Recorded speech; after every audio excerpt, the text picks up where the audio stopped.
press the bell icon on the YouTube app and never miss an तो कत्ल का इल्जाम लगाया जा रहा है भारत के ऊपर, वो निज्जर का, तो उसके लिए भी उन्होंने सबूत मांगा है। और साथ साथ जो मालदीव में आप बता रहे थे ना कि उसमें इंडियन आर्मी के बारे में भी बात की गई है।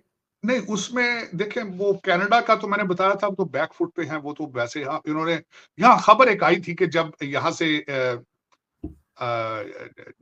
टोनी बिल्किन साहब इंडिया गए थे, हालांकि वो मैं उसको कंफर्म नहीं कर पाया। यहाँ पे खबर किसी ने लगाई थी कि जब टोनी बिल्किन भारत गए तो उन्होंने वहां पे डॉक्टर जयशंकर से कहा है कि कनाडा के साथ आप बात करें या उस प्रॉब्लम को सॉल्व करें, लेकिन मैं बाद में उसको सर्टिफाई नहीं कर सका। लेकिन वो उस पे कनाडा बैकफुट पे है, क्योंकि जो वहां पे जस्टिन ट्रूडो है उसकी पॉपुलैरिटी वैसे ही नीचे जा रही है, सख्त ग्राफ नीचे है उनका। उन्होंने पोल कराया था, 57% पॉपुलैरिटी वो लूज कर चुके हैं। इसका हल तभी निकलेगा नया प्राइम। सभी को जय हिंद दोस्तों, आप सभी का हार्दिक स्वागत है जय हिंद रिएक्शंस पे। तो आज हम आपके लिए एक बहुत ही इंपॉर्टेंट, इंटरेस्टिंग और एक लेटेस्ट वीडियो लेकर आए हैं, जिसमें आप देखेंगे हम सबकी चहेती और मशहूर पत्रकार आरजू काज़मी जी, उनके स्पेशल गेस्ट होंगे साजिद तारड़ साहब, जो कि जबरदस्त पॉलिटिकल एनालिस्ट हैं और खासकर भारत और पाकिस्तान के रिश्तों पे बहुत ही जबरदस्त नॉलेज रखते हैं। और ये दोनों डिस्कस करेंगे भारत और पाकिस्तान के रिश्तों पे। भारतीय विदेश मंत्री एस जयशंकर और प्रधानमंत्री मोदी की बात करेंगे। तो ये वीडियो बहुत ही ज्यादा इंटरेस्टिंग और इन्फॉर्मेटिव होगी, इसे अंत तक देखें, आपको बहुत कुछ जानने को मिलेगा और बहुत मजा आएगा। तो चलिए साथ मिलकर ये वीडियो देखते हैं। पर अगर आप चैनल पे नए हैं तो चैनल को सब्सक्राइब कर दें, ताकि हम आपके लिए लेटेस्ट इंटरेस्टिंग वीडियोस लाते रहें। जय हिंद, जय भारत। मिनिस्टर आएगा, नए वादों के साथ आएगा, नए रिलेशनशिप के साथ। अगली जो उनकी टीम है वो बिल्कुल बेकार है, वो फारिग हो चुकी है। दूसरा मैं ये बताना चाहूंगा, उस रीजन के अंदर दो खबरें हमने उस पर अभी तक बात नहीं की। एक तो मालदीव की आपने बात की, वहां पे एंटी भारत जो है वो, वहां पे जो बंदा है वो जीता है, हालांकि वो जाना चाह रहा है इस वक्त, वो अगला ट्रिप करेगा। दो चीजें, वो मालदीव का ट्रेडिशन है, कस्टम है, जब भी वहां पे प्राइम मिनिस्टर नया जीतता है वो अपना पहला ट्रिप भारत का लगाता है। लेकिन क्योंकि वहां पे चाइना भी एक्टिव है, जाहिर है वहां भी करप्शन तो होगी। वो वहां पे भी, वो जिस तरह पाकिस्तान में सी पैक बन रहा है, वहां भी वो सी पैक बना रहे होंगे, कुछ ना कुछ बना रहे होंगे, सड़कें ब्रिज कागजों में बन रही होंगी, तो पैसे तो फेंक रहे होंगे।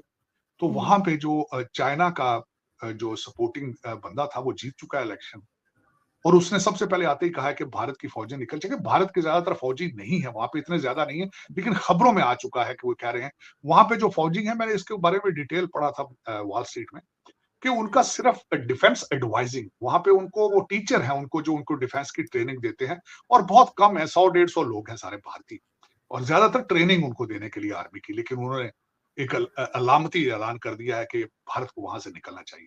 दूसरा मैं यहाँ पे बताना चाहूंगा, चाइना भी बहुत एक्टिव इस वक्त हो चुका है। भूटान के जो सदर है, उनका पहला ट्रिप जो था वो चाइना लगा रहे थे, जिसपे भारत को बड़ा सख्त कंसर्न था, क्योंकि वो अपने बॉर्डर के इश्यूज थे उनको रिजॉल्व करना चाहते थे। भारत को खदशा था कि शायद ये जाकर कहीं कोई ऐसा फैसला ना करें जो भारत के लिए अच्छा ना हो। लेकिन भूटान के जो सदर है वो चाइना भी गए और फिर वो भारत में भी आए, और उनसे सारी चीजें डिस्कस की गई हैं।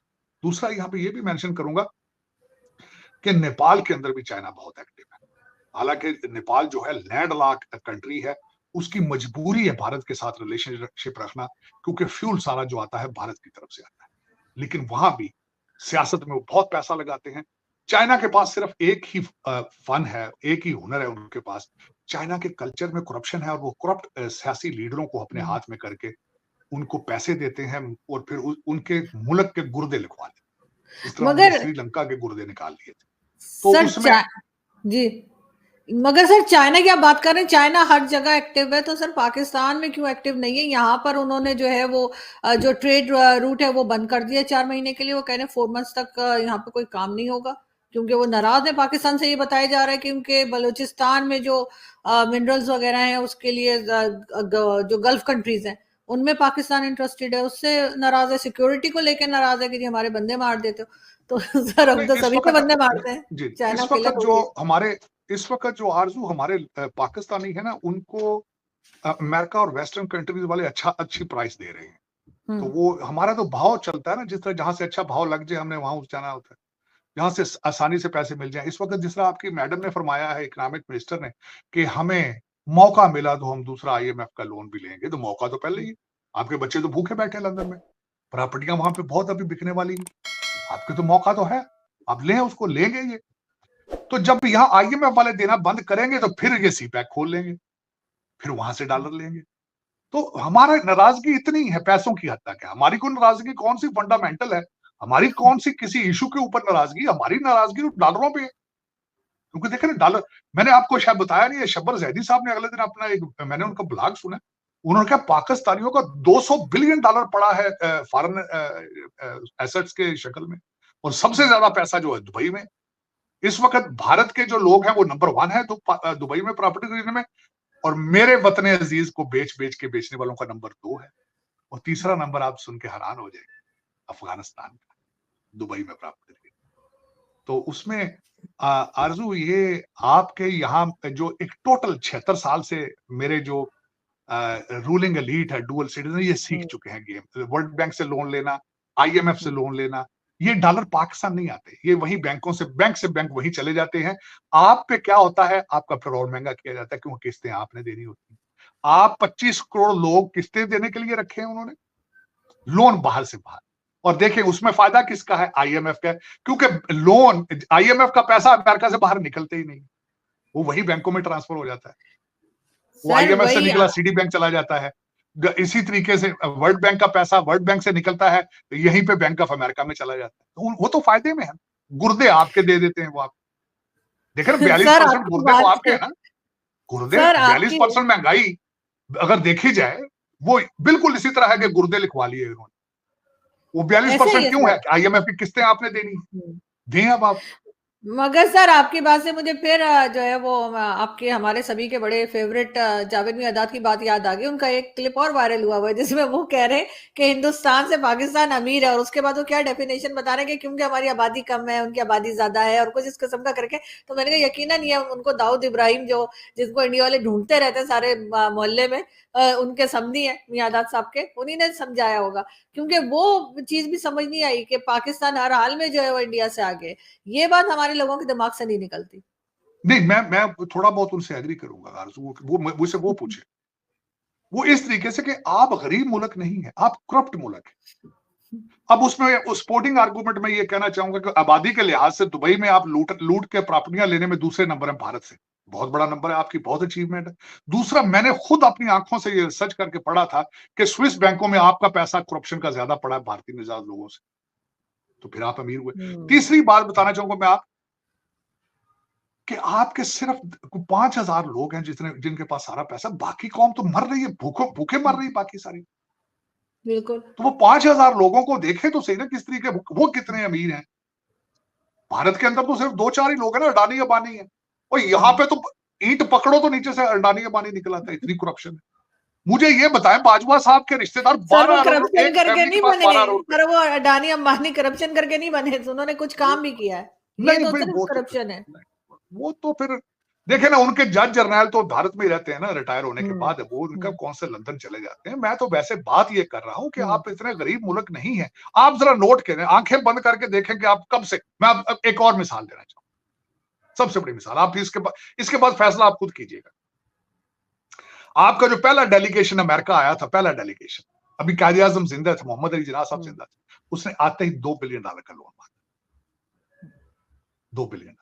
फिर उसके बाद अयूब खान साहब यहां दौरे पे आए, और वो बार बार कहते रहे, उन्होंने कहा था कि मैं बैरकों की, मैं बल्कि किसमें कोट करूंगा उनका, अब जो उन्होंने एग्जैक्ट वर्ड कहे थे यहाँ पे सेक्रेटरी ऑफ स्टेट को, उन्होंने कहा था, I am not here to see barracks, our army can serve you, why don't you take over our army, why don't you work with our army. आप आज के नहीं ये कर रहे, आप बड़ा डॉलर बनाया आपने, बहुत डॉलर, और वो डॉलर जो है वो सारा पाकिस्तान के अंदर वो एक भी डॉलर नहीं, वो सारा डॉलर मुझे लंदन में नजर आता है, अमेरिका में, अब टोरंटो नजर आना शुरू हो गया, या दुबई में नजर आता है। बदकिस्मती आपकी है, आपको सब पता है, आप लोग सर्टिफाइड फ्रॉडी हो। सर्टिफाइड फ्रॉडी है, समझते ना, कि जिसके ऊपर सारी दुनिया ने स्टैंपें लगा दी हैं कि फ्रॉडी है यार, इनसे बचो, इनसे बचो। बिल्कुल, और हर लेवल पर है। रिसेंटली मुझे ये बताएं, 12,000 पासपोर्ट आपने बेचा अफगानियों को, सिर्फ सऊदी अरेबिया एक कंट्री के अंदर। जरा अंदाजा लगाएं, अपनी सेल्फ रिस्पेक्ट का अंदाजा लगाएं, अपनी मोरालिटी का अंदाजा लगाएं, और सिर्फ एक ऑफिस ने बेचा है, लाहौर के ऑफिस, 12,000 पासपोर्ट। सऊदियों ने मुंह पे मारा जाके, उन्होंने कहा पकड़ो ये क्या दिया, अफगानियों को बेचे तुमने पासपोर्ट 12,000, और आजकल आपके पासपोर्ट के बनाने के पेपर खत्म हो चुके हैं। और फ्रांस जी। से पेपर लेते हो, पेपर ही नहीं। हम्म, आजकल पासपोर्ट ही नहीं बन रहे। आपने नहीं पढ़ने बन जाना रहा हो तो आप खत्म है, आपने इलाज कराने जाना है, खत्म है। हम्म, फिर आप कहते हैं बिल्कुल। हम ये करेंगे, हम चांद पे तो हमें जाना चाहिए था। अरे हमारे फार्मूले इन्होंने चोरी कर लिए भारत में। और खुदा आदा ना लो, फार्मूला आपने बनाया ही नहीं। आप तो पहले दिन से फराडी हो, 1948 से फराडी के बन के फिर सर वो कहते जा 2 रहे हैं बिलियन नवाज क्यों शरीफ, मांगा था अमेरिका से? सर नवाज शरीफ साहब अभी भी कहते जा रहे हैं कि उन्होंने सोचा था जो इकोनॉमी के फॉर्मूले वो हाँ, वहाँ वो भारत अरिस्टोटल थे, आइंस्टाइन के छोटे भाई हैं नवाज शरीफ साहब, जिनको सारी ख्वाब में आया। उन्होंने मुझे ख्वाब में आया था, मैंने इस तरह कर, अभी भी वो कहते हैं एटम बम मैंने बनाया। यार खुदा आता नाम लो ना, तुम्हें फिजिक्स के स्पेलिंग नहीं आते, तुम्हें केमिस्ट्री के स्पेलिंग नहीं आते, तुमने किस तरह बना लिया भाई तुमने एटम बम? लेकिन ये कि बस मैं क्या करूंगा, हर एक ने बेवकूफ जो बनाना होता है। 25 करोड़ लोग हैं, वो सामने बैठे हैं जैसे बकरियां बैठी हैं, बिल्कुल कान बंद है, आंखें बंद है। सर कोई क्या करे मुर्शद है को पब्लिक, आगे आ जाता है, बिरयानी की प्लेट पे तो वोट पे दे देते हो आप। सर क्या करे बेचारी पब्लिक, क्या कर सकती है? आपको पता है यहाँ पे आम पब्लिक का क्या हाल होता है अगर वो। दोस्तों आशा करता हूँ कि वीडियो को आपने अंत तक देखा होगा और हमेशा की तरह आरजू काज़मी जी और साजिद तारड़ साहब का ये पूरा डिस्कशन आपको बहुत पसंद आया होगा। अगर आपको ये वीडियो और ये पूरा डिस्कशन पसंद आया है तो इसे लाइक और शेयर जरूर कर दें और अपने विचार हमें कमेंट सेक्शन में लिखकर जरूर बताएं। तो चलिए फिर मिलेंगे ऐसी किसी इंपॉर्टेंट और जबरदस्त वीडियो में। पर चैनल पर नए हैं तो चैनल को सब्सक्राइब कर दें ताकि आपके लिए ऐसी जबरदस्त और लेटेस्ट वीडियोस लाते रहें। जय हिंद, जय भारत।